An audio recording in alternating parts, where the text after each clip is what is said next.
deciding to move forward with trying to become a licensed plumber was not really in the plan because of nerves when I was younger. I think what actually came about, actually, I had a conversation with you, and I was just trying to figure out how to better myself. And you were the mentor at that point in time that told me, you need to get a license. And when I had that conversation with you, it really put things in perspective of what was needed to grow. So once I decided, you know what, I'm going to do this. If other people can do it, I'm gonna accomplish this as well. So I took my prep classes, studied, passed, did well scored pretty well.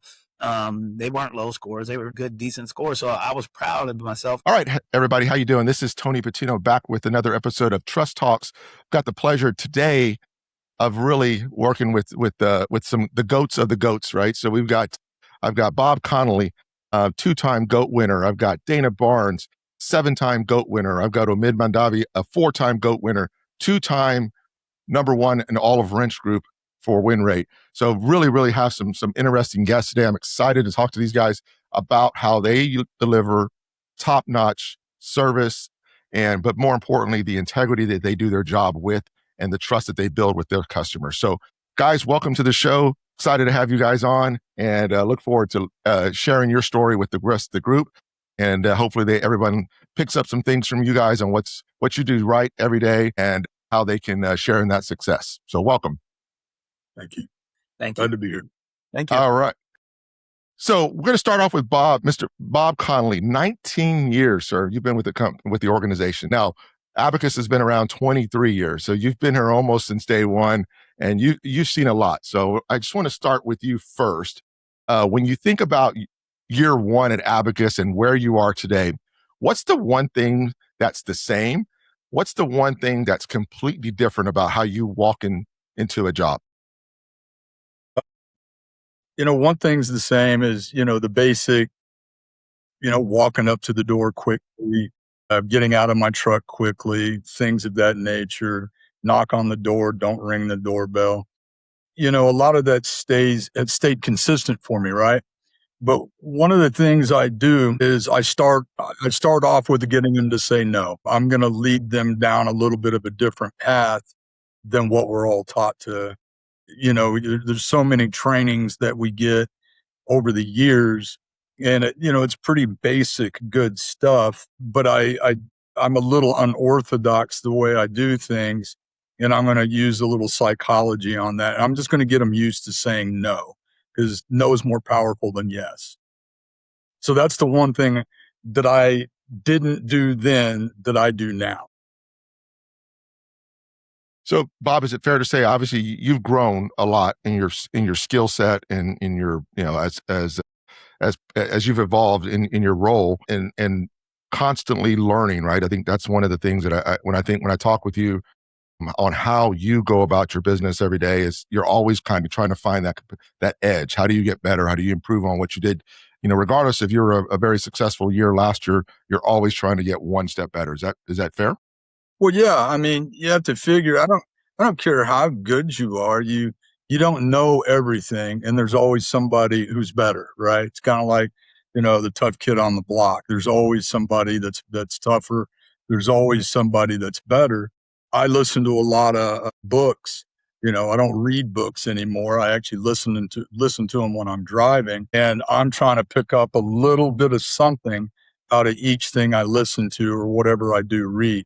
And I incorporate that into my own system, my own process, and not become some kind of a robot. It's got to, you've got to practice it where you incorporate it into your natural process, your own personality. So by doing that, it just makes me get better each day, just a little bit better than what I was yesterday. And I do push for that. I agree there. And so I'm going to shift over to Dana. Dana, so your story is interesting because you kind of walked into the industry with the plumbing industry with you didn't take the traditional route. I think most guys may have in your, over your career, but you didn't have a ton of plumbing experience, right? And so Be honest, what was that actually like in those early days? And Well, in the early days, when I first started about 7 years back, I would have to say, being that I was coming out of a stagnant maintenance career, I had been in maintenance for about 12 years, and it was kind of stagnant. There was no high ceiling. There wasn't much room for growth. So when I actually decided to look for employment and was offered a position at Abacus, it was actually a lot of excitement with a lot of nervousness going on. So because I didn't know what to expect, and that's where the nerves were kicking in. I think everybody gets nervous when they're walking into the or unknown, and but I was very, very excited because I felt like it was going to be another chapter or a new chapter and a very, very positive chapter. So I was very excited about it. The early days with Abacus was very interesting for me because I did have some maintenance experience, but I didn't have any experience underneath licensed technicians, or even I didn't even have any logged hours towards the trade. So I came in Mhm. with 0 hours logged, and I was just eager to prove what I could do, even though I wasn't licensed to do everything, in the plumbing world. So I was very excited. I came in. Matter of fact, I think I even met you after Right. interviewing with Patrick Middleton, was my Yep. hiring manager at the time, and I remember passing him, and he told you that he definitely wanted to bring me aboard and had a place for me, and you welcomed me aboard right after my interview. So I was very, very, very excited. I was very, very I guess I would say energetic because with a great interview and then a meeting. I think you were the plumbing manager at the time, the Right. department manager. Yep. Yes. So to get that welcome aboard, I was excited. I was just eager to come out and prove myself. And those early years when I got the opportunity to prove myself, I felt like that Abacus was definitely the place for me because there was so much help, senior leadership, encouragement. No one really talked bad. Even if you didn't know what was going on, it was always that feeling of it's going to be all right. So I would say I applaud myself for stepping forward, but I also applaud Abacus for being there and being so supportive and making the journey easy to walk. Yeah, and I think I remember pretty vividly, Dana, when you came on. I was running the plumbing department at the time and doing a bunch of other stuff. You look back 8 years ago or seven, almost 8 years ago. What was that? 2018 ish, right? Yes. Right. So Yes. we had just we a year into this new building. We were kind of expanding, doing a lot of stuff, growing a lot of stuff going on at the same time. Right. So I think the one thing I remember vividly about you was just your eagerness to not just learn but to progress, right? To get better. And hey, and you were brought into the drain team, which is a sub department of our plumbing department, and it's got it's got a kind of a unique vibe in itself. And actually, all three of you guys work in our drain team. Omid in the Austin market, Bob, you helped build our drain department as we know it today from day one.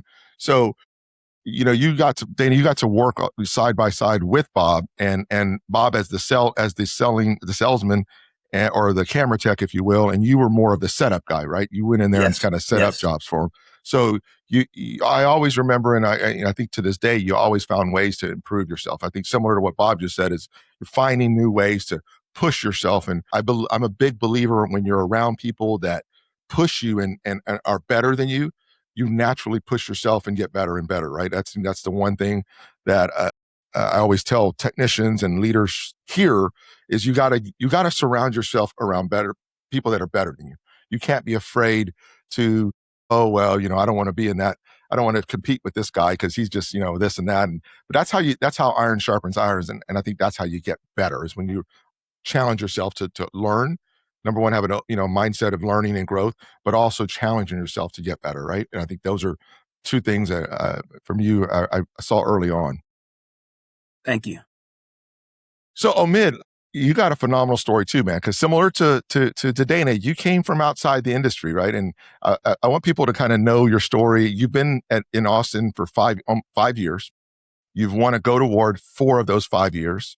2 of those years, you were number 1 in your category in all of Wrench Group, right? So you were the number 1, you were the GOAT of the GOATs for 2 years. And it's been on win rate, right? So win rate is the ability to sell a membership, sell over a threshold, or turn the business over to someone else in another trade or the same trade, right? If you do one of those 3 things, you get the win on the job, correct? That's true. Yeah. Okay. So you came from outside the industry. You helped us open up our Austin plumbing department there. You've seen a lot there over the years, right? And so what was your first honest impression when you started, and what made you stay 5 years later? Because when I came to the advocate, the first day I was just surprised because I see everybody have a white shirts, like a doctors. So my God, what is this company? Is because everybody have like black, blue, or different colors.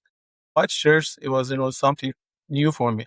When I came over there, I said, "Oh, the advocates, like, you have a unique market, and just focusing for the best customer service."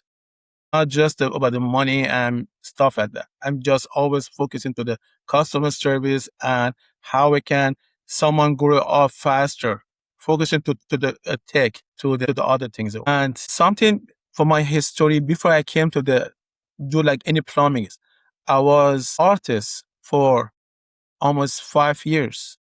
And after that, I was working in the restaurants and I was chef for 5 years.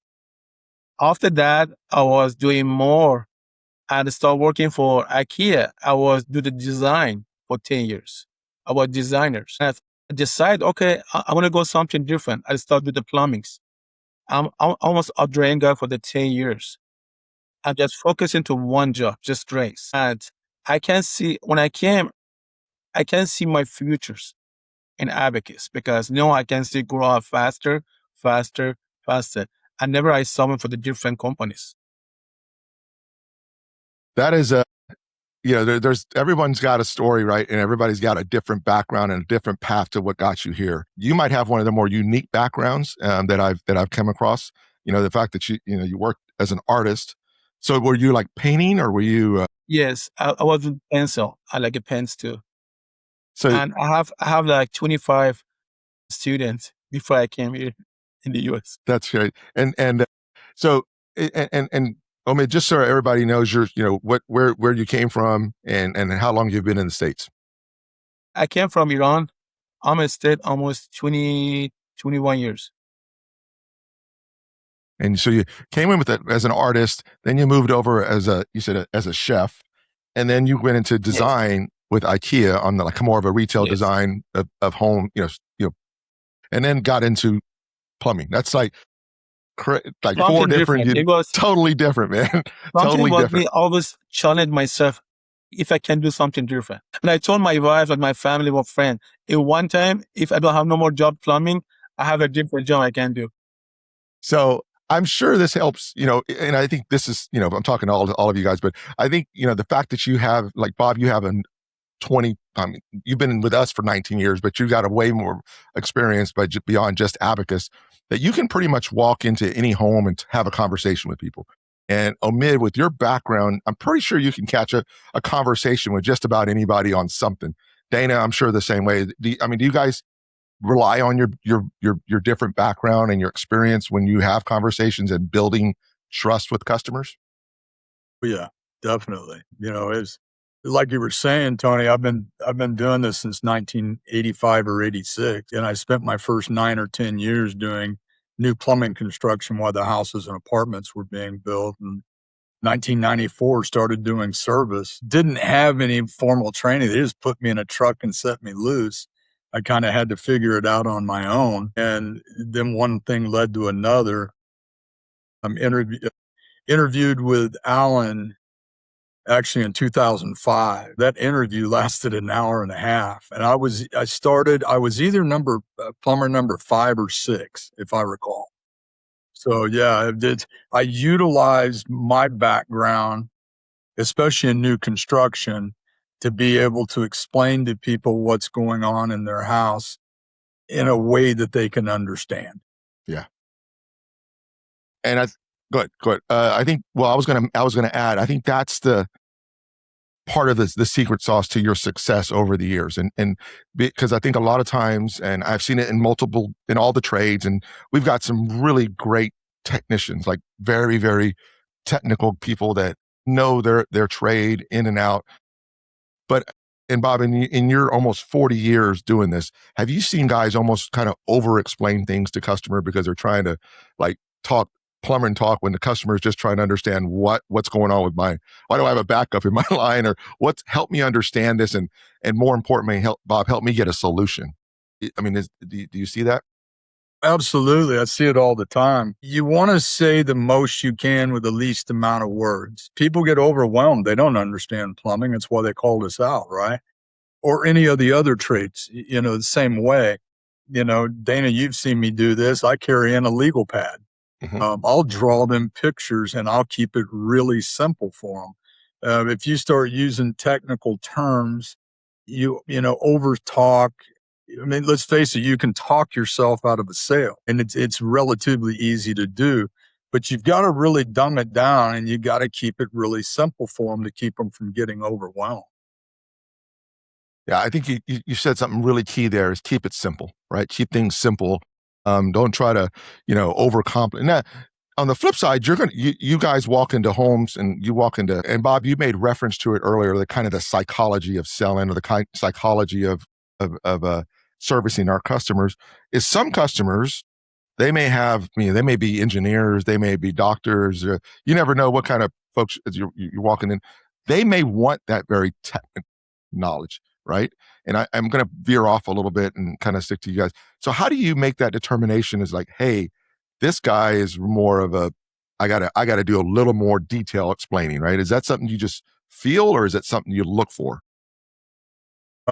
You study it. You study the different, there's 4 distinct personalities. You've got your, and I'm going to refer to the DISC because it's the most widely talked about or taught. You've got your D's, the I's, the S's, and the C's.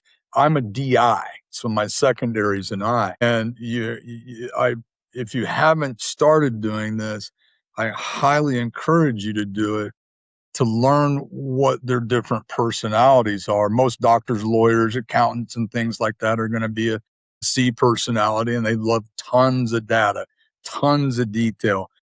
You can have a consistent process that's wonderful and it's great and it's the best that there is, but depending on their personality, you can't present it the same way to all the different personalities. And so if I'm a D, I'm not interested in being your friend when you come to my door. Once we break bread or make an agreement to do business, then we can be friends. So you need to be able to pick up on the different personalities, study it, and learn how they want to be talked to, how they want to be presented to. What I heard was process. I have a process, but sometimes that process has to be flexible, right? There has to be based on the personality, based on the situation. You guys walk into a lot of unique situations with underground business and homes, and I mean everything's a little different. And it's even, Omid, you guys deal with different circumstances in Austin that we don't have here with rock and all the other stuff that's unique to Austin. So you got to have that ability to have a process so that you're following, but hey, I may have to call an audible here, and because this customer is looking for ABC, right? Is that fair? That's true. So great stuff. So Dana, again, you interesting here because and this is another conversation I remember you and Jose and had vividly, and I don't know if it was in my office or one of the other offices, about getting your license, because Dana, you had a lot of success, like Omid. You were kind of the OG guy that was winning GOAT awards on win rate and TGLs, and you were very, very probably one of the more successful drain techs that we had year in and year out. And then we had to kind of push you, right, to get your license. I remember having that conversation hey man, let's get your license. What are you doing? And so can you talk us through that a little bit? Because you got you're a journeyman, correct? You're a journeyman plumber. Yes, sir. Journeyman. And so walk us through that decision. What did earning that credential mean to you and personally? And how has that helped you today? Well, deciding to move forward with trying to become a licensed plumber was not really in the plan because of nerves. When I was younger, I did okay, but I wasn't big on school and studying. So I struggled a little bit with test taking just because I didn't like the preparation for the test. So I would avoid it. So carrying on to my older years, I was still pretty nervous about testing. So I think what actually came about, actually, I had a conversation with you, and I was just trying to figure out how to better myself. And you were the mentor at that point in time that told me, you need to get a license. And when I had that conversation with you, it really put things in perspective of what was needed to grow.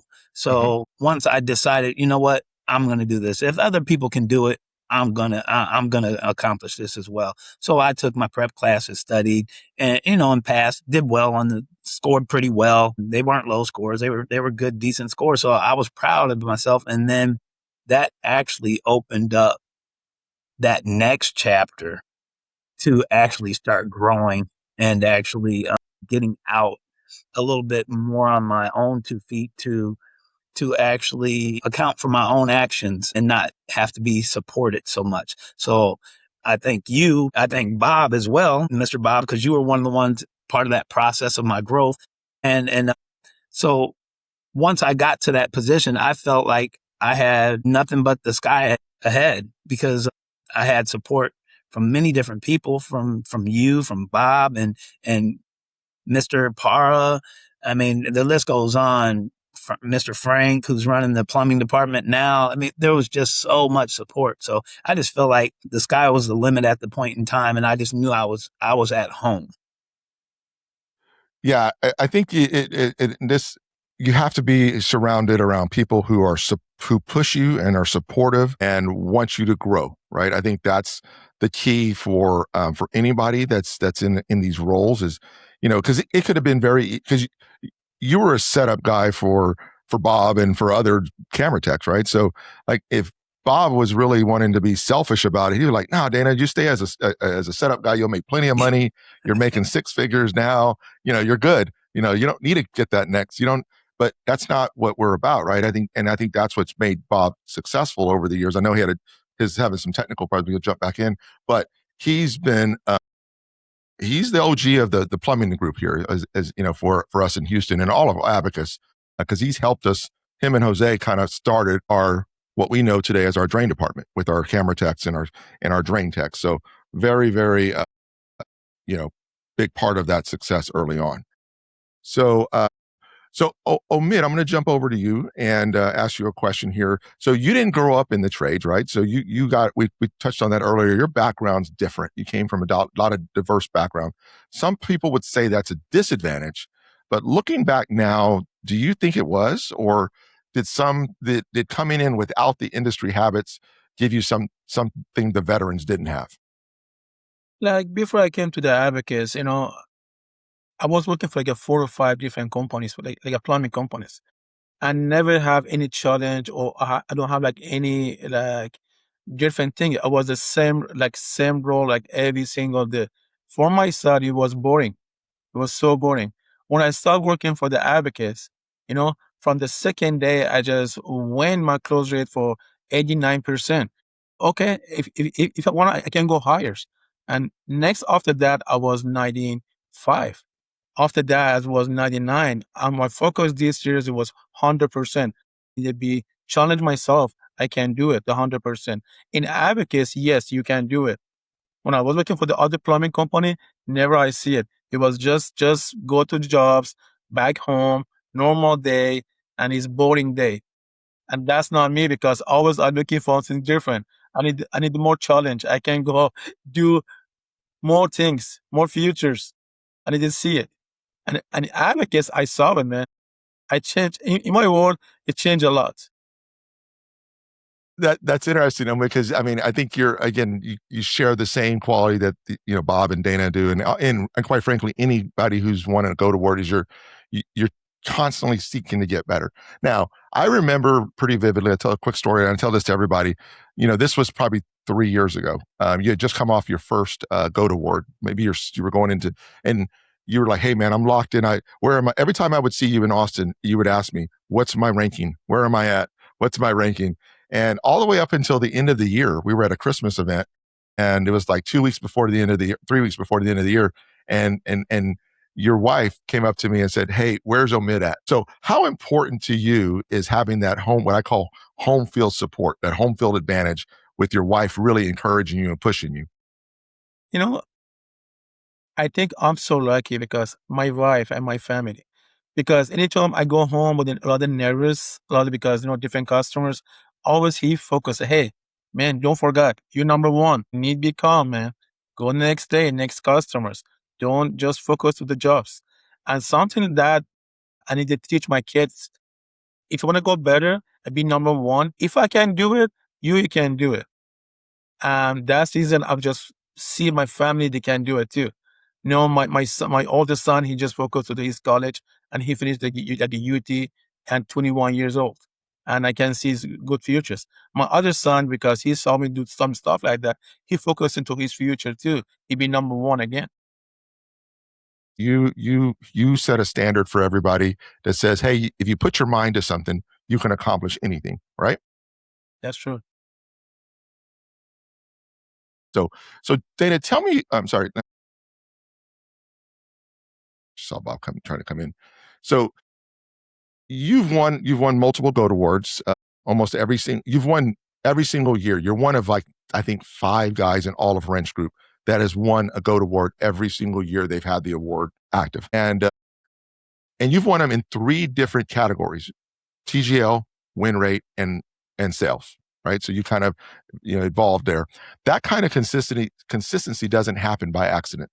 What's the thing you do mentally before you walk into a job that most people skip?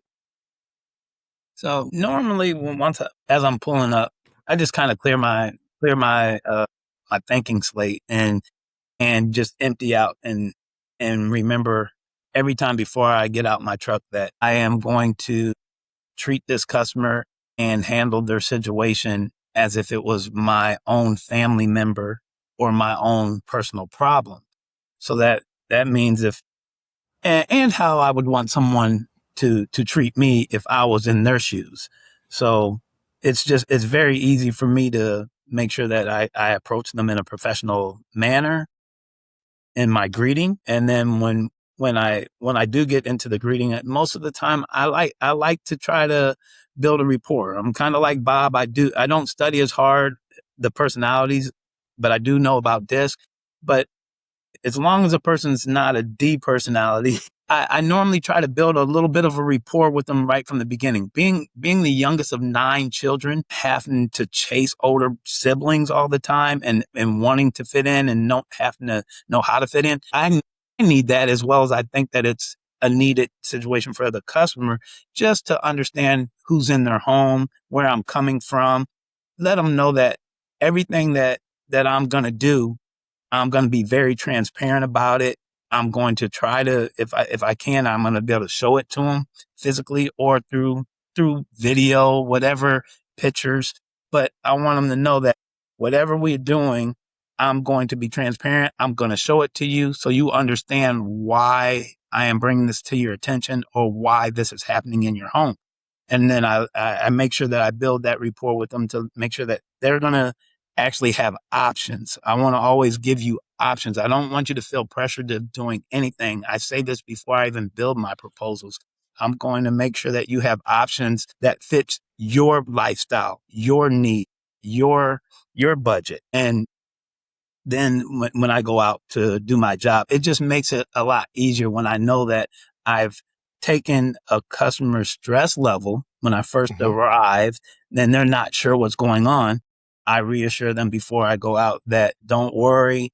I'm very good at what I do. Not saying I'm the best, but I'm very good. I want you to relax and let me take your pressures and figure them out. So that way, when we sit down, we'll work it all out together and we'll just take it one step at a time. So I think that that's one of the main things that I do repeatedly with customers, just building rapport and making sure that they're going to be in good hands before we've even started.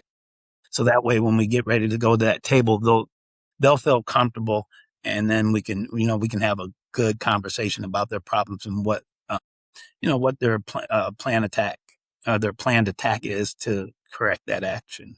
I mean that problem.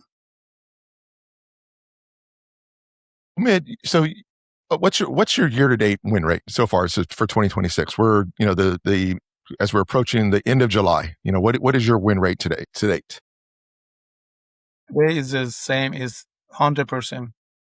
So 100%, right? You have 100% win rate, which is like crazy to think about it. Every job you've been on this year, you've won on that job, right? You've sold a membership, you've turned something over to somebody else, or you sold above threshold, right? That is like crazy, crazy high. And so to be honest with me, do you ever feel pressure by trying to maintain that 100%, or does it create, is it ever mess with your confidence or anything else with you? Of course, because that's like a lot of pressure to me too, because sometimes I can feel the customers too. When I go to the customer house and I can see the whole sewer is backing up, and customer have all the pressures. And I was start listening to the customers and they say, where's the problems? After that, I go easy. Always I say I'm the good listener. After that, I talk to customers. Go slowly. Don't go fast because customer you have a lot of pressures. Sometimes start like a small jokes. Like for example, I told hey, don't worry. I'm like a superhero here, trained hero. Don't worry. And we are covering you because we are like the best customer service and we are here for you. I promise. I'm not leaving. I'm going to show you be 100% good to go. And again, first, I'm going to find the problem, give the solutions. My last thing is just give the price because people say, oh, because everybody want to push the price. Okay, how much I charge you? People don't like it. Just be calm. Just find the problems.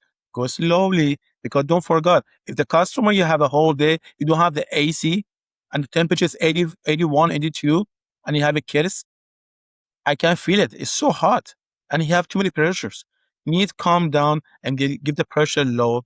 After that, start do jobs. That's interesting, and I saw Dana kind of get a chuckle of confidence, like hey, I've been there, I've seen that as well. So like a couple things that I wrote down as you were talking is number one is you listen, you put the customer in the big seat, you let them tell you what's going on, right? This isn't you going in with blinders saying, hey, I'm the expert here, I know what's wrong. Now you probably know what's wrong, but you still want to give that customer that ability to talk, to sit in the big seat and tell you what's happening. And you didn't mention anything about price until the end. And I think that's important. But you said something else about going slow. You listen and you go slow with solutions, right? Yes. And Dana, is that something that you find as well, or you found over the years as well? Yes, I feel like that going slow has definitely helped me. It was one that I definitely had to learn. I speak a little faster, but I've noticed when I get to the table that when I slow down, explain things thoroughly to the customer and make sure that they are absorbing what's being delivered is very important. So yeah, I found it very important being successful. I find it's very important to make sure that the biggest thing is slowing down and making sure the customer is absorbing it so they'll understand at the time to pick a solution that they can pick the one that's right for them. So when I sit down, I try to make sure to add and piggyback off Omid. I would say it's important. And I put an example out there. When I sit at the table, a lot of times customers, they don't understand the plumbing situation. So when I say that, yes, you have some backfall, your pipe has backfall when it should have pitch, where everything's running downstream, you have an area where it dips down and then comes back up. I use metaphors. I will explain to them in their home, for instance, their plumbing system is just like a tree. And no matter what leaf you touch on this tree, it's going to go to a branch trunk. and so on. And if you close your eyes and picture all your water fixtures and kind of connect the dots together and lead it to the trunk, which is the sewer of the house where it exits their home, they can pretty much draw out in their mind what their plumbing system is doing or what direction it's going. So when they understand that we have a problem in this bathroom, why is the kitchen not affected, or why are we not concerned with the kitchen? Or it just gives them a picture of why we would be only concentrating on that bathroom area and why the rest of the system would not be affected, because you're obviously not talking about the branch on the right side of the house. You'd be talking about the branch on the left side of the house if that's where the bathroom's at. So I always give metaphors, and I know Bob will agree, because Bob likes to use cardiovascular system. Systems just like a cardiovascular system. And I like to use medical terms as well when it comes to plumbing. So doctors, like when we're saying, well, if a customer was asking me, for instance, I like them to understand what's going on before we even get to the proposals. So I will use terms as, like, for instance, like a hydrostatic test. I'll tell them that is equivalent to a doctor doing a blood panel.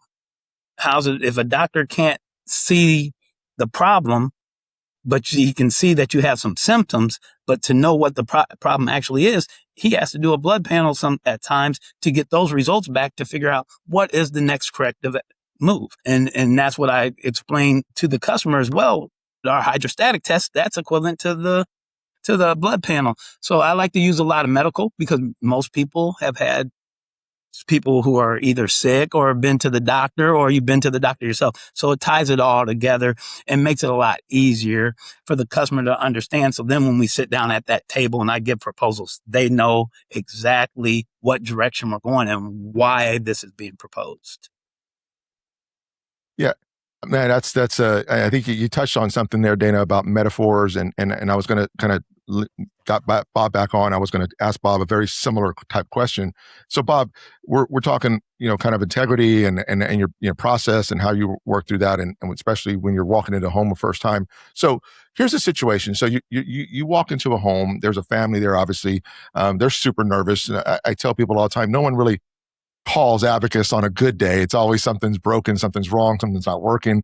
They obviously don't speak plumbing, but so what's the analogy or what's the image that you use, the comparison that you use most often to make them help them understand what you're about to help talk them through, right? And why does that matter? And without making the customer feel like they're dumb. So how do you do that? Here, I mean, we need to think kind of the way they think. We need to put ourselves in their position, here again, based on their personality. But just like Dana said, I use a lot of medical analogy, and if there's a test we need to do, if I need to jet a line out so I can actually see what's causing an issue, things that I say, and I talk about the body's digestive system, and depending on the personality, I'll explain how the digestive system works. And I'm going to say, and now we're going to give it a colonoscopy. And I usually get some giggles out of that. And it's, especially for my customers that are over 40 or 50 years old, they know exactly what I'm talking about. And I explain to them how, if to understand if you need surgery or not, we need to do a CT scan. I need to know what we're doing before we begin, because a doctor's not just going to go in and open you up hoping he finds the problem. We have to have those specifics, and we've got to make them feel comfortable and trust in what we're saying. And, and me explaining, somewhere during the process is, I'm not a doomsday plumber. I'm a plumber who's been doing this probably longer than you've been alive. And and I'm just going to give you the facts. And once we understand what these facts are, I'm going to come up with as many solutions as I can to solve this issue for you, from a Band-Aid all the way up to a permanent solution, and make them feel comfortable with that, letting them know that it's okay to tell me no, If you don't like what I have to say and the solutions I provide for you, tell me no and tell me to go ahead and leave. And just it makes them feel more comfortable. They call it the right to veto. People, a lot of times I'm going to use a timeshare as an example, where you go into one of these presentations and every question they ask you is geared to make you say yes. And you feel stupid when they're doing this. People hate that stuff, man. So I learned that no is more powerful than yes. And so leading them down that path, and by explaining things in such a way where they don't feel dumb and just gaining their confidence, letting them know, yeah, I may have been doing this for 40 years. I don't know it all, but I've seen a lot. I'm the old guy that knows things and I solve problems. And it makes them feel more comfortable. I'm a little unorthodox in my approach based on their personalities. I mean, Dana, you've seen this. I'll say some stuff that some people could never get away with saying, and then people will laugh. And I'll tell them silly things like I'll pat myself on the chest and say, I got you. Don't worry about a thing. I've got this. I'm going to take care of you, whatever that may be. Especially, oh my God, it's going to be expensive. Well, let's not jump the gun on that. But let's say, for instance, it is. Don't worry. I've got you on this. We've got some awesome financing. And I'm going to throw that stuff out there in the beginning so they know this, that if I do deliver what they would perceive as a very expensive job, that we can definitely get it taken care of with financing. So by talking about all this on the front end, you don't have nearly as many objections on the back end. And so, just like you said, making them feel comfortable, making them feel confident that you're the person that needs to take care of this, and Abacus is going to back us up. And one of the, and I tell them about our warranties, and one of the things I love saying to them is, hey, you can't lose doing business with us. Yeah, I took down a bunch of notes there because you said a bunch of good stuff here, and it ties into what Dana was saying earlier and Omid. I think the one thing that all three of you guys have is the ability to connect with the customer and the ability to bring their temperature down. What I mean by that is there's already, there's anxiousness going on with the customer. There's some, oh my gosh, I got this, how much is this going to cost me? It's here we are 2 weeks before school starts and I didn't plan on spending $10,000 for whatever this repair may be. And so their mind's going in 100 different areas. So I think each one of you said it in your own way. You build confidence with the customer that says, hey, you made the right call. I'm going to give you solutions. I'm going to give you options. Don't worry about the price. Don't worry about all that stuff. We'll get to that later.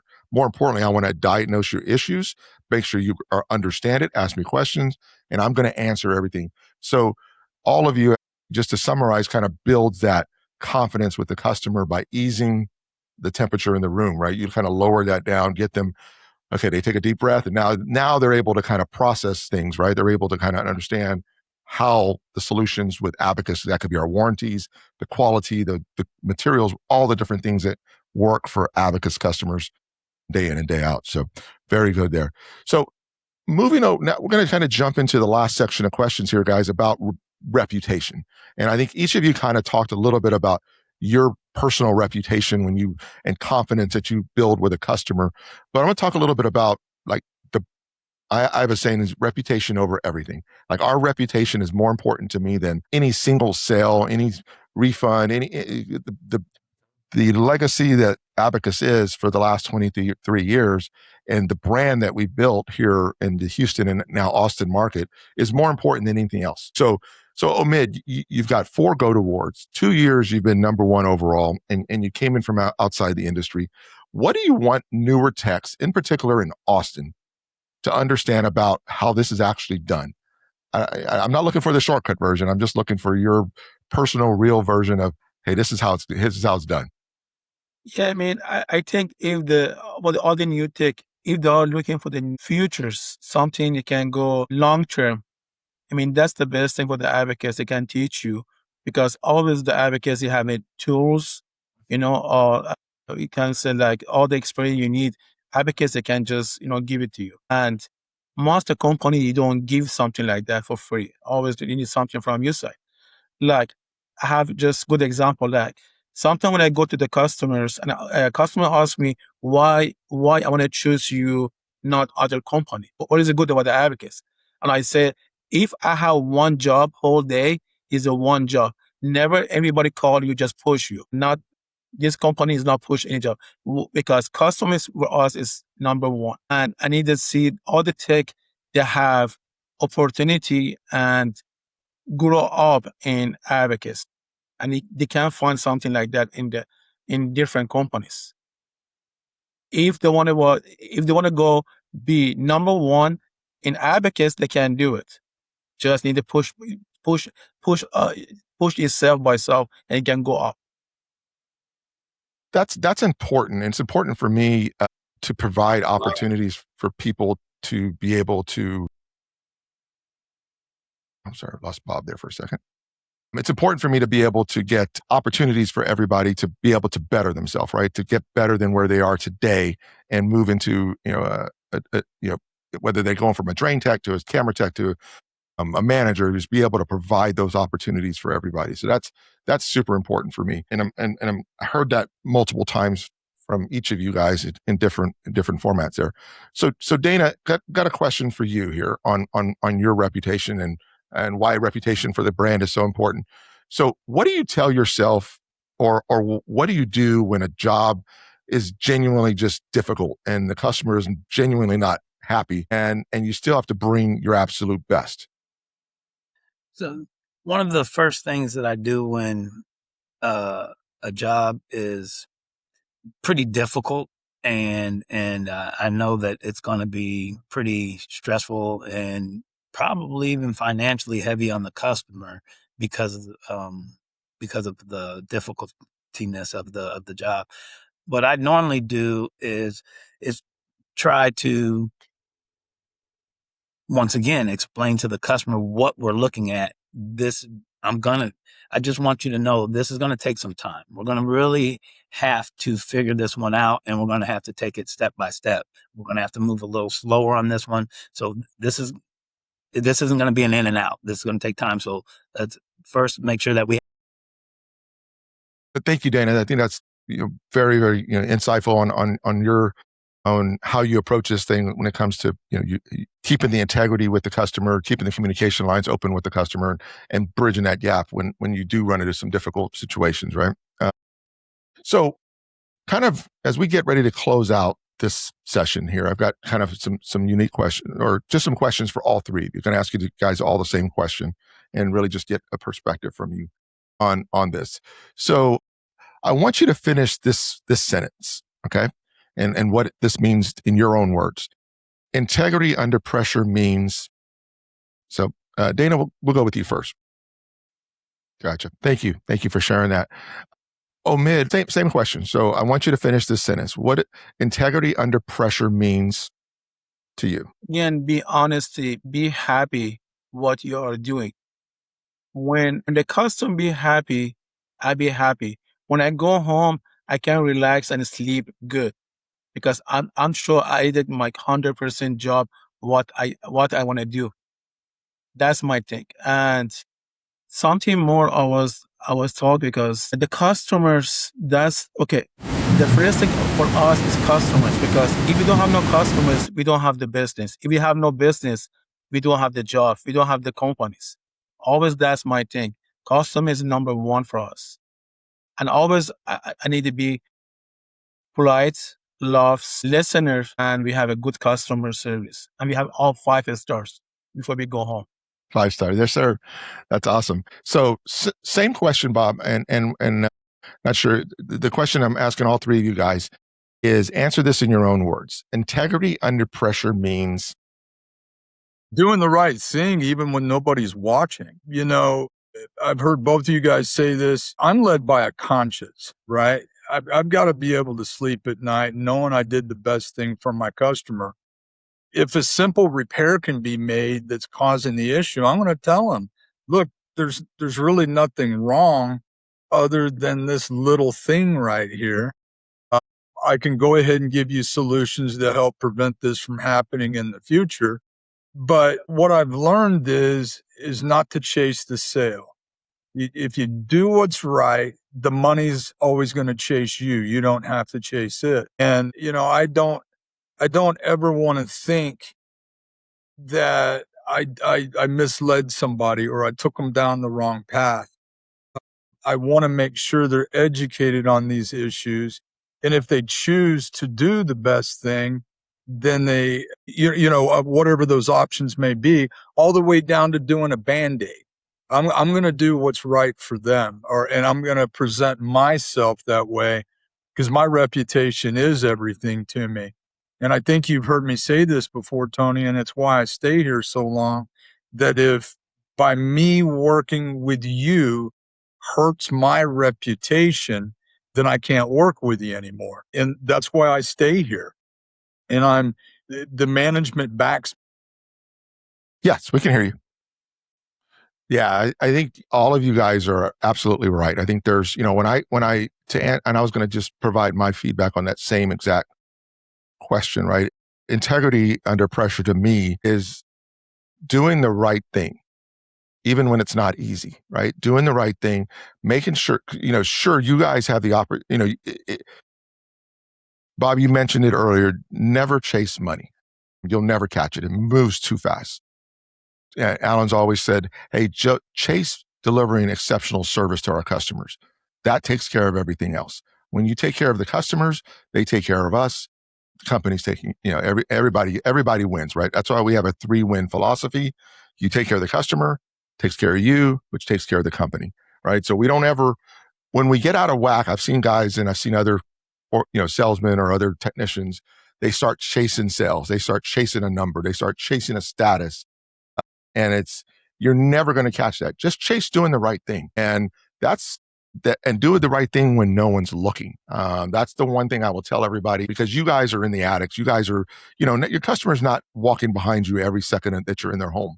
They've trusted us enough to let you in their home. The one area that most people guard with, they guard it very closely is like, I don't want this stranger in my house. And more importantly, I don't want a stranger kind of dropping a bunch of large estimates on me without really, can I trust this? Can I trust the company? And that's why doing what we say we're going to do is so important. And that's where integrity comes in. And I think that's, Dana, you said it, Bob, you said it, Omid, you said it. It's having a conscience to do the right thing and being able to go home at night and say, hey, I did everything I possibly could for my customers today to make sure that they were in the best position for their home and their family. And I think that's the secret ingredient for everybody that's listening, is that it's doing those right things and always put our reputation, your reputation and the reputation of the organization above anything else. And when you do that, you're always going to do the right thing, right? So, well, guys, we're right at an hour with us this presentation, with this meeting. The time has flown by. I really appreciate the time that you guys, the candid conversation that you guys, I appreciate you guys sharing some insight in what's made you successful and how you've accomplished the things that you've accomplished in your career, whether you've got a 40-year career like Bob does, or you're just getting going, in 8 to 10 years like like Omid and Dana have. You guys are exceptional at what you do. There's a reason why you're multiple time GOAT winners. And I look forward to seeing all 3 of you guys in New Orleans is coming next in 2027 for the GOAT Awards. I know you'll be there. And still, thank you very much for being the best part of Abacus and spending some time with me today. Bye-bye, guys. Thank you.